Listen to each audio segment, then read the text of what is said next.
I'd like to read a few verses from Psalm 113. 113-ാം സങ്കീർത്തനത്തിൽ നിന്ന് ചില വാക്യങ്ങൾ വായിക്കും. 113-ാം സങ്കീർത്തനം. We'll read from verse 4 to verse 7. 4 മുതൽ 7 വരെയുള്ള വാക്യങ്ങൾ വായിക്കും. യഹോവ സകല ജാതികൾക്കും മീതെയും അവന്റെ മഹത്വം ആകാശത്തിന് മീതെയും ഉയർന്നിരിക്കുന്നു.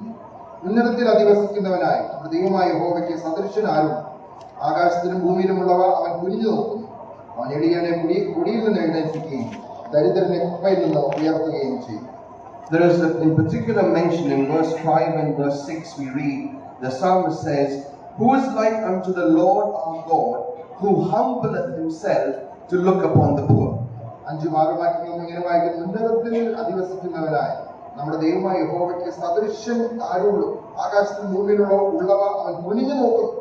So for the psalmist, and quite rightly so, it was beyond his comprehension to think that this God who made heaven and earth would humble and look into the poor and destitute. ആ സങ്കീർത്തനക്കാരൻ വളരെ അത്ഭുതപ്പെടുകയാണ്.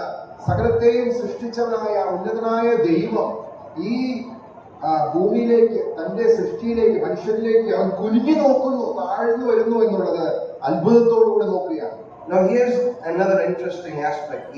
The great wise King Solomon in 1 Kings chapter 8 and verse 27, he brings a similar thought with all the wisdom of Solomon in the dedication of the temple. We read this in 1 Kings chapter 8 and verse 27.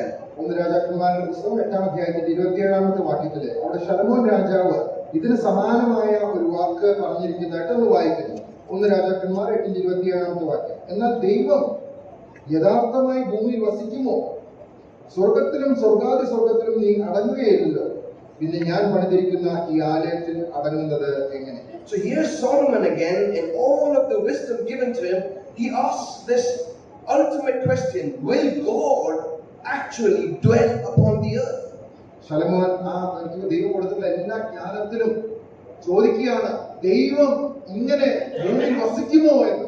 You know, there are many religions in the world that will think it blasphemy to say that God became man. ഈ ലോകത്തിലെ മതങ്ങളൊക്കെയും ഒരുപക്ഷെ ഇങ്ങനെ പറഞ്ഞേക്കാം, ഇത് തികച്ചും ദൈവദൂഷണമായിട്ടുള്ള ഒരു കാര്യമാണ്, ദൈവം മനുഷ്യനായി അവതരിച്ചു എന്ന് പറയുന്നത്. Here's the aspect of the psalmist. The psalmist says, I thank God that he humbles to look upon the poor. ഇവിടെ സങ്കീർത്തനക്കാരൻ ദൈവത്തെ സ്തുതിക്കുകയാണ്. ഈ വലിയവനായ ദൈവം എളിയവനെ കടാക്ഷിക്കുവാനായിട്ട് അവൻ താണ് കുനിഞ്ഞു നോക്കുന്നു എന്നുള്ളത്. And the wise King Solomon says, how amazing is this God that will he actually dwell upon the earth?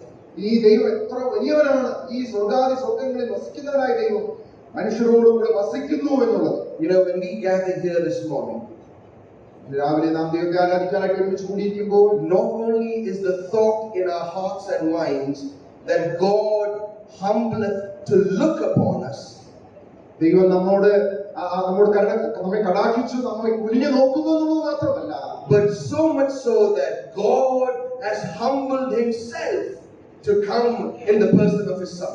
തന്റെ ദൈവത്തിന്റെ പുത്രൻ നമുക്ക് വേണ്ടി മനുഷ്യനായിട്ട് ഈ ഭൂമിയിലേക്ക് താണിറങ്ങി വന്നു എന്നുള്ളതാണ് ഏറ്റവും വലിയ അത്ഭുതമായിരിക്കുന്നത്. The Apostle Paul says that very clearly in Philippians, a well-known verse to us all, I'm sure.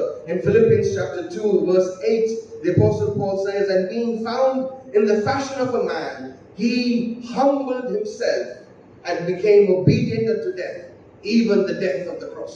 ഈ കാര്യമാണ് അപ്പോസ്തലൻ പൗലോസ് ഫിലിപ്പിയർക്ക് എഴുതിയ ലേഖനം 2-ാം അധ്യായത്തിൽ ഇങ്ങനെ വായിക്കുന്നത്. അവൻ ദൈവരൂപത്തിലിരിക്കുകയും ദൈവത്തോടുള്ള സമത്വം മുറുകെ പിടിച്ചു വളരണമെന്ന് വിചാരിക്കാതെ ദാസരൂപമെടുത്തു, തന്നെത്താൻ താഴ്ത്തി, തന്നെത്താൻ ഒഴിച്ചു, വേഷത്തിൽ മനുഷ്യരായി വിളങ്ങി മരണത്തോളം, ക്രൂശിലെ മരണത്തോളം അനുസരണമുള്ളവനായി. Dear believers, we are here this morning. We have gathered together to something that the psalmist of old, or to something that the wise King Solomon could not comprehend.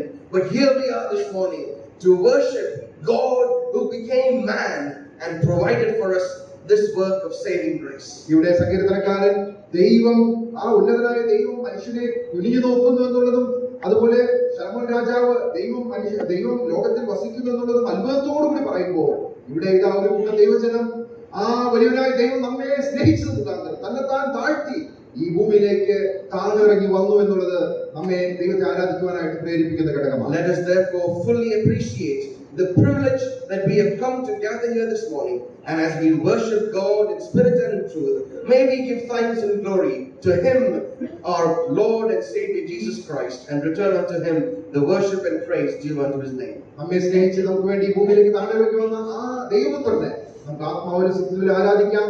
അവൻ ആ സ്നേഹിച്ചതിന് പകരമായിട്ട് നമ്മുടെ ഹൃദയത്തിൽ നിന്ന് വരുന്ന സ്തുതി സ്തോത്രങ്ങൾ നമ്മുടെ സന്നിധിയിൽ അർപ്പിച്ചുകൊണ്ട് നമുക്ക് ഈ വലിയവനായ ദൈവത്തെ ആരാധിക്കാം. May God's name be glorified. ദൈവനാമം വാഴ്ത്തപ്പെടുക.